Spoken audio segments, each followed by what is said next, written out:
the best Premier League 11. Try and park your bias aside, James. I'll try and do the same because, look, we'd name 1 to 11 all Liverpool players. We'd hope we get away with it. But, I mean, this is going to be more difficult. And we purposely not thought about this, both of us. We're coming into this one cold because we want to try and be fair. As I'm thinking about it, as you're doing the intro, there is a lot of options. Like, I've already kind of thought out goalkeeper. The centre-back one is very, very interesting.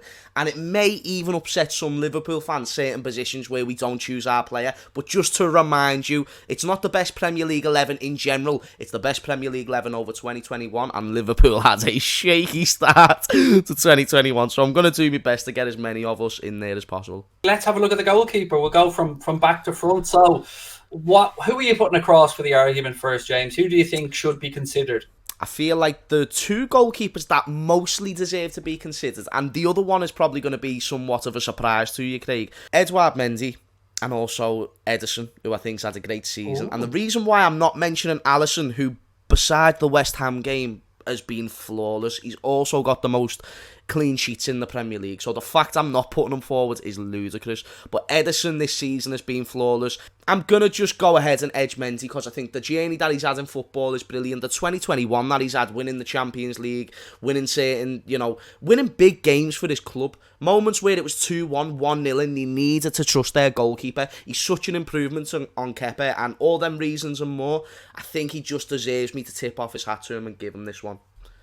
All I'm hearing there, James, is a list of goalkeepers who haven't scored headers. That's all I'm hearing. You're right. You're so right. But, like, it's not a goalkeeper's job to score goals. It was great. Can't believe I'm debating this. I think Emi Martinez should be in this conversation as well, by the way. I mean, we're talking about... He won the Copa America with Leo in Argentina as well. And has been a big part in Villa's establishment inside the Premier League. I mean, I still can't believe Arsenal sold him, mate, for 70 million quid. Unbelievable. And even some people will be fuming we haven't mentioned Ramsdale, but I think the one that is clear and would also be the majority vote is Edouard Mendy. I agree. I think that's the fair democratic way of looking at this. We're not saying he's the best keeper in the Premier League. What we are saying is, in that year, we think he has been the most consistent. Unbelievable. Now we move into what I'm hoping is going to be a rather easy decision. We look at the area of the pitch that we probably, as Liverpool fans, debate with opposition fans the most. You know where I'm going with this, don't you? We're going to the right back scenario. We're going to Trent. We're going to Reece James. We're going down this rabbit hole. Do you want to pitch it first, or do you want me to? Because I'm fine. I mean, how you say Trent doesn't, how we get to Trent is fine with me. Yeah, and same, but don't worry. I'll lead the path of us getting to Trent Alexander-Arnold being better than Reece James. First of all, Trent's defensive game, which, yes, in all fairness, at the start of 2021, he made a few mistakes. One that stands out for me personally was the game against Real Madrid. There was also other fixtures for sure. But then when you look at the dead end of last season, where it really, really mattered for Liverpool, because we were out of the title race from friggin' February or March, so you can't put all that blame on Trent. But there was a moment where it looked like we were going to be in the Europa Conference League, and you can't underestimate how good Trent was in the final, I'd say, 8 to 10 games of last season. And of course, there's more to a year than just 10 games, but he got us into top 4. And then when you look at this season, made no mistakes so far. I think he's been the best right back going forward, I think he's been up there with going back as well. Reece James, however, you can't underestimate the goals that he's been scoring and the fact he has been up on the goal contributions, but Trent is literally the creator. Reece James in in Chelsea's team, he's very much a winger. If you look at the heat map, he's in similar positions to Mo Salah all game, or even higher than Mo Salah, so he is very much on paper a right wing back, but in the actual game he's a right winger with a back three. You can't say that doesn't help him, because of course it does. Trent is a right wing back, he's always back, but he's also trying to create things going forward, and I think Trent is more important to us than what Reece James is to Chelsea, but that's just me. Look, I think we can go back and forth for hours here, but at the end of the day, my heart of hearts, no bias in this, I genuinely think the answer is Trent. I do. And I'm going to be fair, because when we move into the centre-back situations, I think this is going to get a little bit interesting, but so we go with Trent? Yeah. Let's go across to the other side. Left back.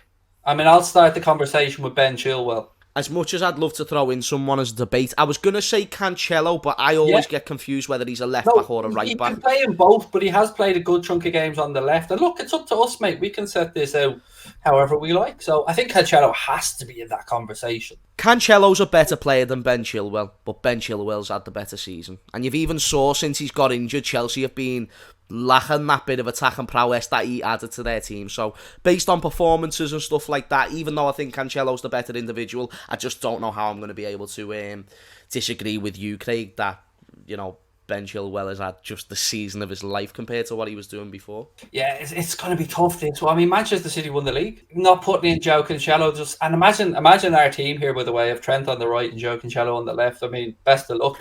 Best of luck. Best of luck.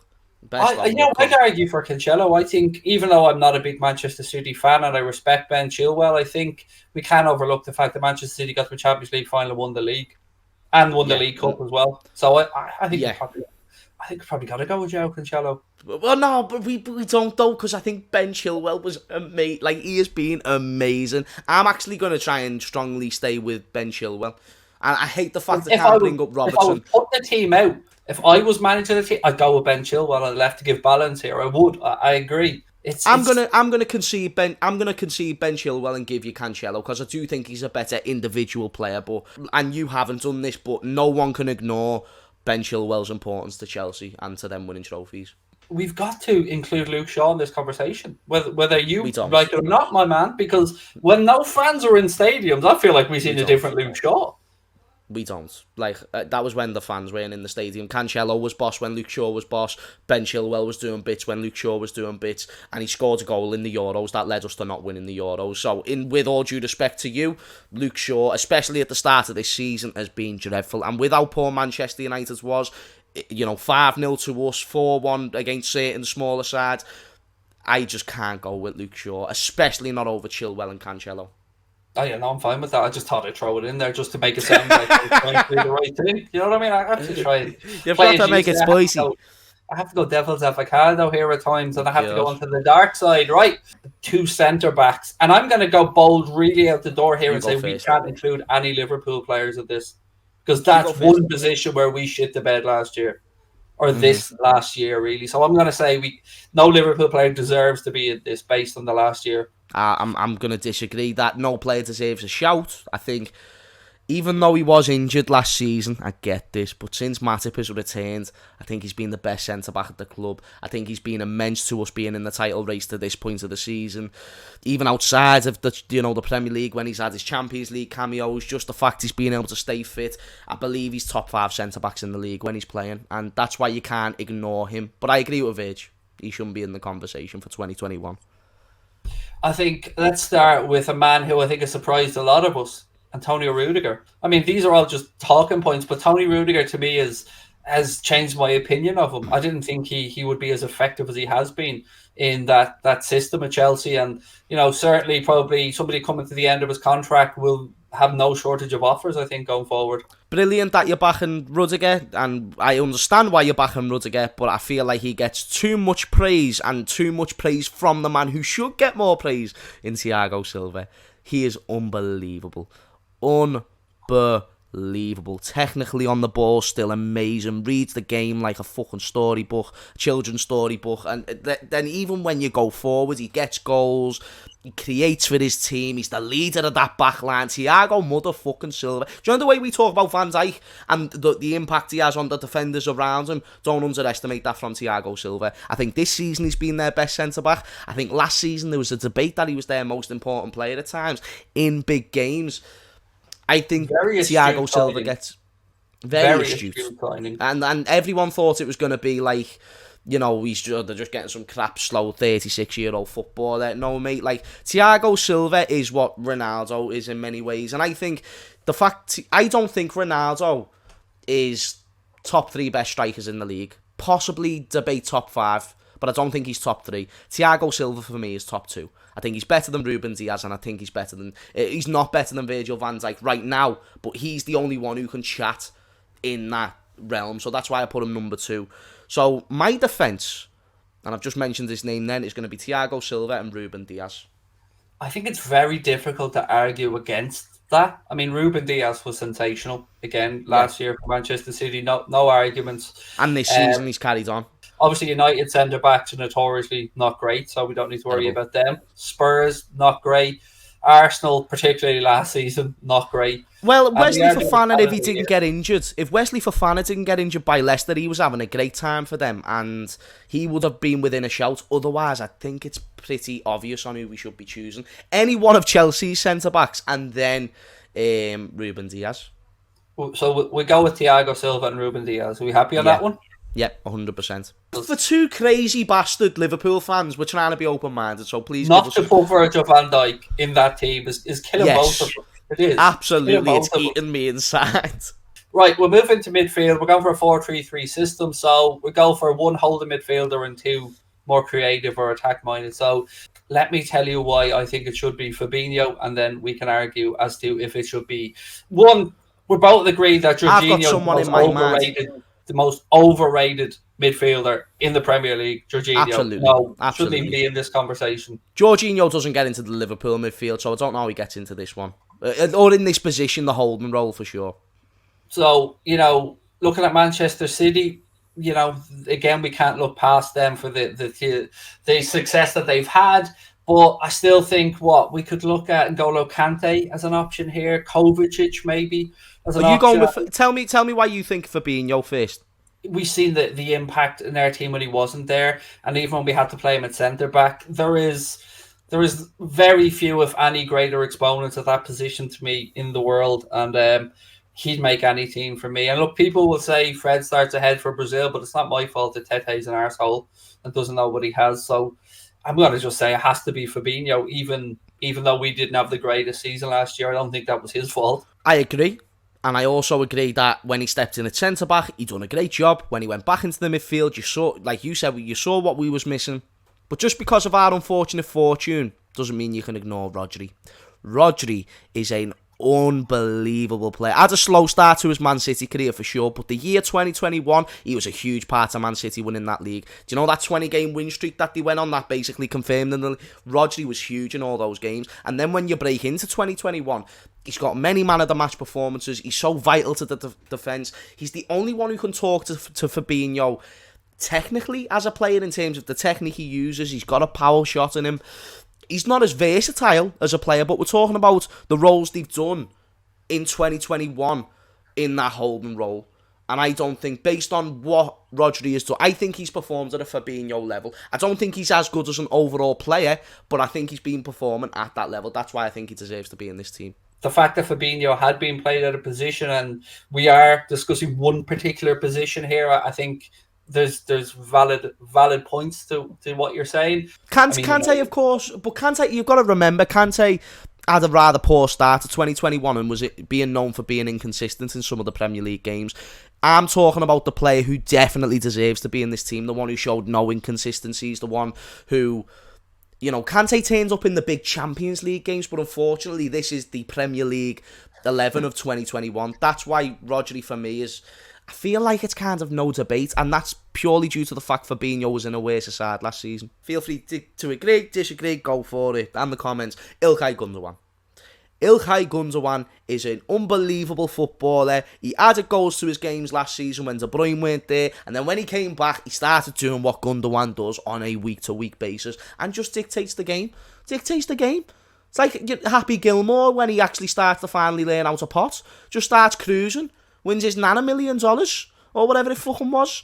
It's very hard for the football hipster in me not to agree with you, because I do rate Gundogan, and I know how highly Klopp rates Gundogan as well. And you're right, he went through a real purple patch where he was banging in goals for fun. God, there's a lot of City players in this, but I think it's fair. I have to agree with you. I think Gundogan deserves to be in there. He's far better, I think, than many people realise. Even though we laud him, Dortmund. I still think, he's the footballer's footballer. He's one of those. Every fibre of my body wants to say another Manchester City player. I want to say Kevin De Bruyne, but I want to be fair about it as well and have a look through. But God Almighty, I wouldn't say De Bruyne deserves it off this year. That's why I haven't even mentioned De Bruyne. I think this year's been a poor year for De Bruyne. What position are we putting Bernardo Silva in here? Or Oh, you can put him in the midfield if you want, mate. He plays there a lot for them. So we'd go for 3 City midfielders there then. They smashed the league. Like, they killed the league. Chelsea won the Champions League at the end of the day. While they were too busy winning the Champions League, City were dominating the Prem, and that's why I don't think you can ignore them 3 midfielders. You know, Jorginho done well for sure, but like I don't think he's on their level. Doesn't mean he's shit. It's just not on their level. I mean, and I'm not talking about overall. I'm talking about now. They're brilliant. We have to chat about Bruno as well. We don't. His numbers early doors when he came. I mean, with the whole year here. Yeah, but the whole year. But how many goals has he scored this season since Ronaldo's come in? I feel like it was just a big show that he was a stat padder. He never really played well for Manchester United in the offensive position he played. He played higher than Bobby Firmino, which technically, if I'm going to use the basis that I use for the right back argument, he's playing striker. He's not. People say, "Oh my God, he scores so many goals from a midfield point of view." He doesn't even play midfield. Now he does, and no goals is being scored. I don't understand how we can put a player who doesn't usually have a good all-round game, and I'm not a Bruno hater. He's very much a moments player, and that moment can be brilliant because it's going to be effective. It's going to be a goal or an assist. But to compare him to the Bernardo Silvas who's being talked, I think he's the best Portuguese player. Gundogan, who was amazing last season. And how do you win league titles? By winning and games by winning your midfield battles. I just don't think Bruno can be there for me, I'll be honest. I'm going to again agree with you and go with Bernardo Silva. As much as I despise him for that, I'll never get over that Guard of Honor thing. Never. I'll never get over it. But right now, I think it's him and Mo for player of the season at this moment in time. And he was part of a title-winning team. And he was part of a Portugal team that won the Nations League. And he was part of a team that got to the Champions League final. So yes, I will. The whole midfield is Manchester City, but I think it's their strongest area, to be fair. So Mo Salah is still clear. And on to right wing, Mo Salah. Oh, no argument, no question, no debate. I don't care what anybody says. Throw any name at us. The answer is Mohamed Salah. End of conversation. Left wing. We don't need to explain it, Craig. We really, really don't. Like, I think we just moved that over. His numbers were still there or thereabouts. Not a chance. If he doesn't score, he assists. Top goal scorer and top assist making in the league. Clear of Bernardo Silva. How dare you say that in the conversation? We got to start with young Phil Foden, then, don't we? In the conversation, we got to throw his name in the ring because he had a very good season last year. Yep, he did. And he showed up against us already this season. Got an important goal in that game. He is the most mank-looking head I've ever seen in my life. By the way, you could tell that he was a mank without mouth in his mouth. Put him in a lineup of people, and you're spotting him as a mank 100%. Yeah, 100%. No, I Phil Foden's hard to disagree with. I know that it's 2021, right? But I think what Dennis has done for Watford to this point of the season has been unbelievable. And he hasn't been given the 6 months extra that what Phil Foden was given in the Premier League. So we're looking at a Premier League 11 for what they have done in 2021. Dennis has been getting unbelievable numbers at a team like Watford, who, yes, they have a tendency to score the odd amount of goals here and there, but he's the one who scored in every single game. But so they'll only be in the Premier League half of this year. Of course, but I think we can. And there's the reason why I think we can. I think we can because it's not his fault that he can't play the last 6 months of last year. We're going with what? Better than Foden? Is he better than Saint-Maximin? Is he better I think he's more informed than Foden right now, yeah. I think and Saint-Maximin for sure. I think he's done more in this short space of time for Watford than what Saint-Maximin has done for Newcastle. Let's throw Sadio into this conversation while we're over here as well. I mean, it wasn't his best season last year, but he still has to be in the I don't think he makes the final cut. I think he has to be in the conversation. Horribly so, but I agree. Yeah. I'm going to... Do you know what? I've convinced myself. I should be a lawyer for myself. Dennis. I'm going with Dennis. Dennis the Menace. I'm going to have to argue on this point, mate. I cannot, in good conscience, do a best 11 and put Dennis in there when he's only been in half the season. But he's only been in half the year. Brilliant in a Watford team. And he's probably got more goals than fucking Phil Foden. He spanked him 5-0. Oh, no, I can't. Let's have a look. What about Saka, young Saka? I know you not a chance. He's got 3 goals since January, mate. Not a chance is he getting into this team. He would frustrate me if he played for Liverpool. I think he's good, but he's just got no end product, and that's why I always say, like, he's an overrated footballer, with all due respect. Like, he can become good, and I feel like it's a mixture of not having a good coach to tactically manage him correctly, but I don't know, like, there's just times where he cuts inside and it seems for no reason. What? I've got a name to throw into the mix, James. Finally, we can actually use one. Mason Greenwood. No. They finished second last year. It doesn't matter, he never had a crucial part to play in that. But he's a good player, though. He's a very good player, but off that basis, man, he deserves to go in above Greenwood, in my opinion. Like, I don't think he's done anything to warrant a place over the players that we've already mentioned. I think he's a great talent, but again, kind of like Saka, he's at the fault of a poor tactical coach who just didn't know how to use him. I'm trying to find out how many goals Foden's got in 2021 compared to Dennis. Rafinha, I think he had a better start to the Premier League in comparison to 2021. I think that's where Leeds started to tail off, and this season he hasn't got many goals. Still provided good goals, big moments in a team that weren't doing great. Yeah. But like, still, is he better than the players that we've got? And Jota, we could have Jota in this conversation as well, by the way, because his impact when he came into Liverpool was unbelievable. Jota deserves a shout, but I still would go. I think what Dennis has done for Watford this season, and bear in mind Jota missed 3 months of 2021. I think what Dennis has done this season outweighs what Jota did.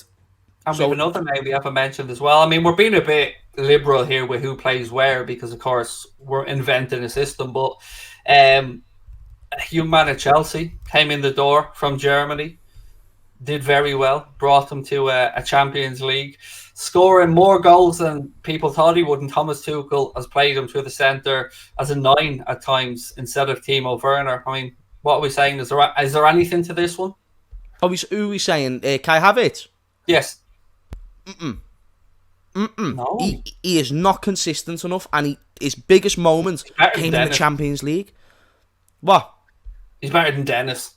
He's not better than Dennis. He's not. He wouldn't. He can't even get the same. He can't get the same numbers for Chelsea than what Dennis does for Watford. So, Craig, with all due respect, with the many opinions that you formulate, and I agree with, this is the one time that I'm really going to have to question: is that sexy baldy head of yours all right? Because that's a very crazy thing to say for me. The answer to the question is Phil Foden. That's my answer to the question. But so why did you bring up Kai Havertz? That's my biggest problem. I'm trying to be fair and go around all the teams and try. But he doesn't deserve it. He doesn't deserve it. Just listen. We'll take it on the chinny chin. Timo Werner certainly doesn't deserve it, by the way. So we're not. Defo doesn't deserve it. 100%. I think most people are probably going to agree with you. So I'm going to say Phil Foden. But I think Dennis. It's a very City-heavy team here, but you know they deserve it. They deserve it. One spot left, sir. Through the centre. Oh. There's going to be blood spilled here. There's going to be arguments in the comment section over this one. Get on this. I don't think there will be. I'm going with Jota. Jota has been... sir. Big call. We have got the top 3 goal scorers at our disposal in the league, or at least as of before the Wolves game we did. I haven't checked the information since. I mean, we've had some... Danny Ings had a great patch in 2021 as well. A great patch, but so is Diogo Jota, and he's had it more recently. He's currently within the top 3 goal scorers.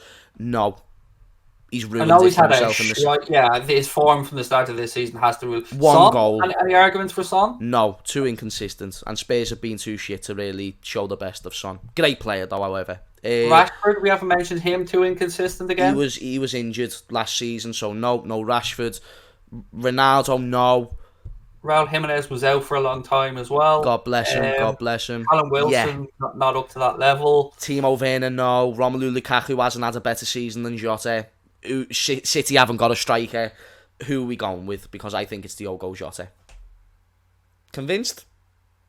I mean, you don't have to convince me to put a Liverpool player in the team, mate. I mean, the Bobby Firmino fan in me wants to always argue Bobby's corner because I think he's underrated by a lot of people.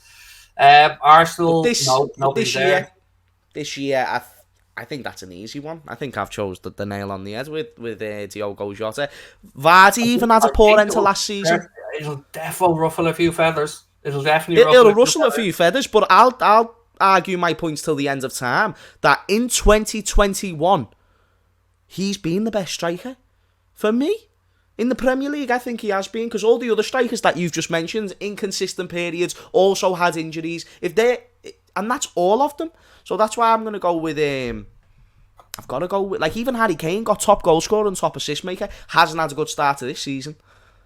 Not at all. So maybe if we're going off that logic, do you say Harry Kane's second half of last season and compare it to Jota's? Possibly. But I also think Jota has a great overall game. One thing I heard about Harry Kane last year, he'd get goals, he'd get assists, but he weren't really doing an overall contribution. Jota has a much harder job to get into the team than a lot of these other guys, because look who he's battling with.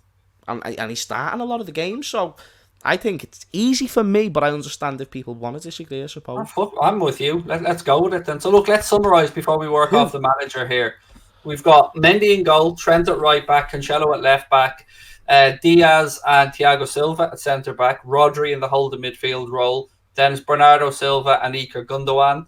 Then moving up top on the right hand side, obviously it's Mohamed Salah. Through the centre, Diogo Jota, and on the left hand side, did we go from the left again? Foden. Phil Foden. Right. Now, let me start off the managerial debate. I think the manager who was the most tactically astute has been Thomas Tuchel.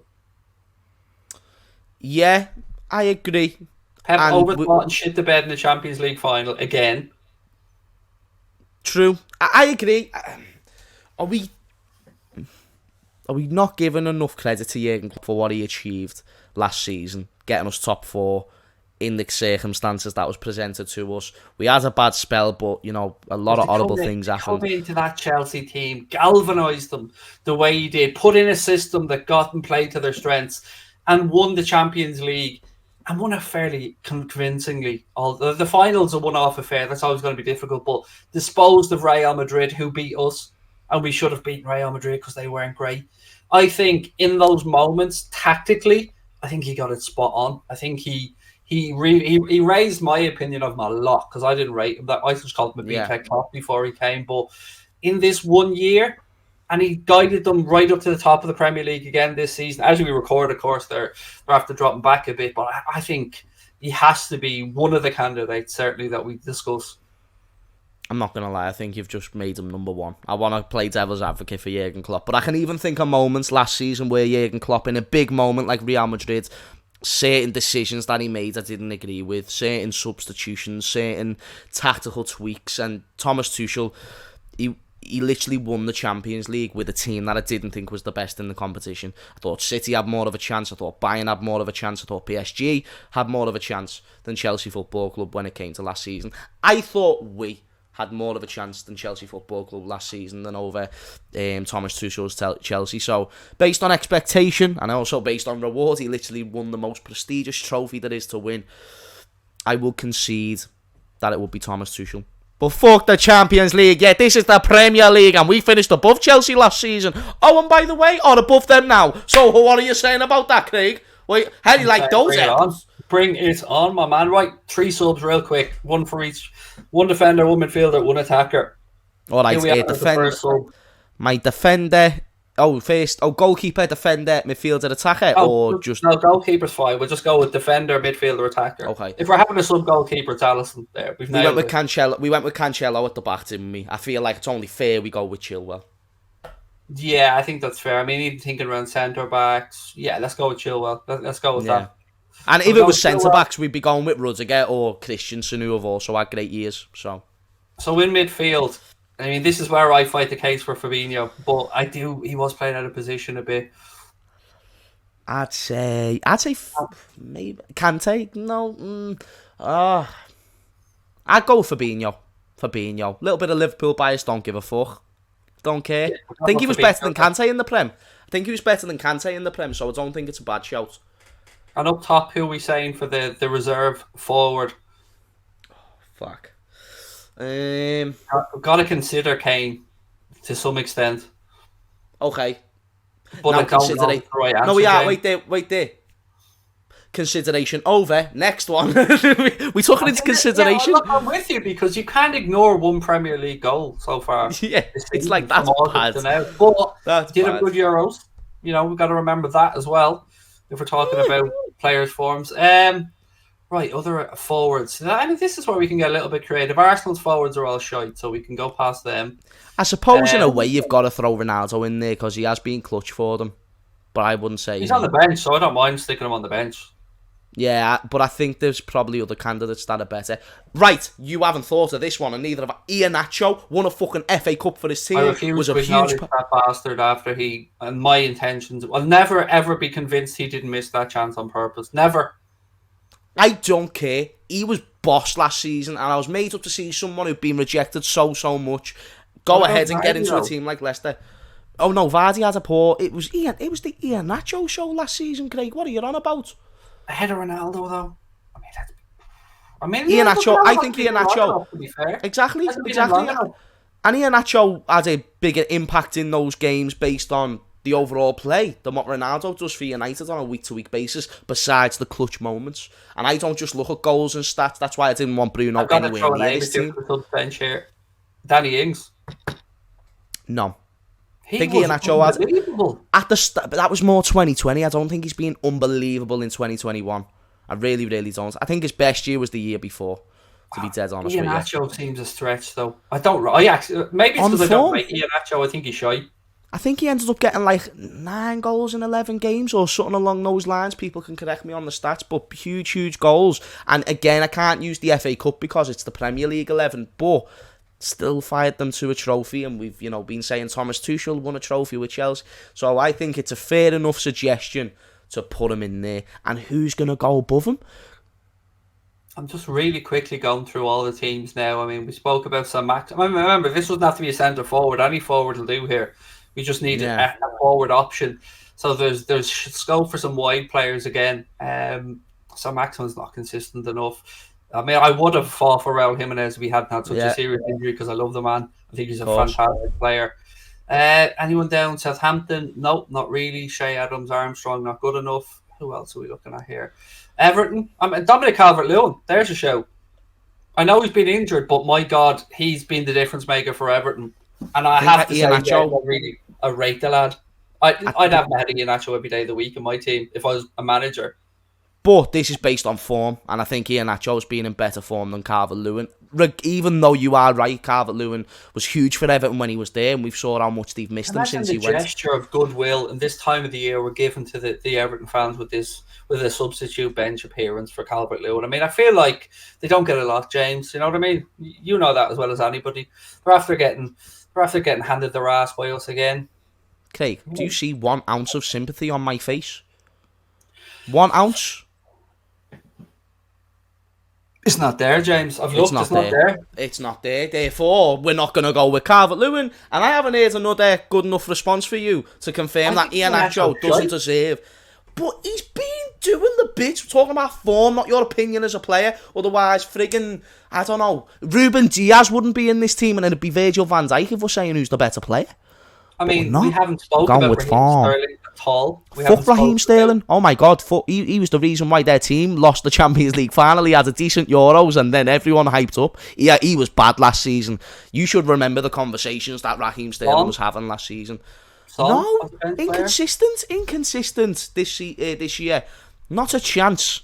I will not concede to Iheanacho. Mikel Antonio. Has anybody had a better 2021 than Mikel Antonio? That's a great shout. But I've gone too far. I'm still back at Iheanacho, so I'll leave that to you. For a player that isn't even a centre forward.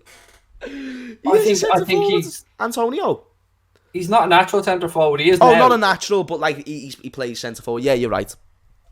I think we have to give to Antonio, don't we? I think we have to. He's been brilliant for them. He has. And he done well last season as well. Fine. I like him. He's a lovable character as well, Mikel Antonio. I'm sorry, Iheanacho. I tried for you, man. I tried for you, player. One of those ones. Nah, I'll go with Antonio. You've convinced me. He's done well. There we go. Look, let us know in the comment section how deluded you think we are, because, we may have shown some bias. I think we've tried to be fair. And yes, there aren't many smaller, lower down the league clubs players in it, but I think we've tried to balance this out. I mean, look, James Ward-Prowse is a good footballer, but we couldn't fit him into this team. And there were a few others around there as well. I mean, Jack Grealish didn't even get a mention. Not a mention. Oh, well, he was injured for the start of January and he hasn't had a great start for Manchester City, so I wouldn't say Jack Grealish either would deserve to be in this side. The one place where we fucked up is how in the name of Sweet Nancy Francis did Nathaniel Deeney, the one and only, let me say it again, Nathaniel Deeney, one more time for the people in the back who may or may not have heard what I've just said, Nathaniel Deeney Van Phillips, who never even got a mention for centre-back. How dare we? How dare we? Oh my goodness. More of a shout than Harold Maguire anyway. Put me in the back of a police car and send me to a jug, because the fact I haven't done that, I deserve it. And clearly know nothing about football. To conclude, Nathaniel Deeney Van Phillips starts over Ruben Diaz, and he's my captain, by the way. We're calling it WFMFC. Let's go with that. Yes, WFMFC. I like that. Look, we'd love to know your thoughts on it. Maybe give us your best 11 of 2021 in the comment section below. Massive shout out to my brother in arms, Mr. James Redmond. What have you got coming up on James Redmond TV for those watching? On James Redmond TV, you always get to look forward to vlogs. You always get to look forward to this very, very average looking face. But one thing I have something to look forward to is hearing those Manchester United fans fuming in the comments about Bruno and the things that I said about him. But I stand by it, yeah. So get them to don't do if, and, or maybes, mate. If, buts, or maybes. You're right, we don't do ands either. We do absolutes. That's why Connor will edit it. James, we don't do if, buts, or maybes, mate. We do absolutes. I thought we were just going to keep on saying different variations of facts.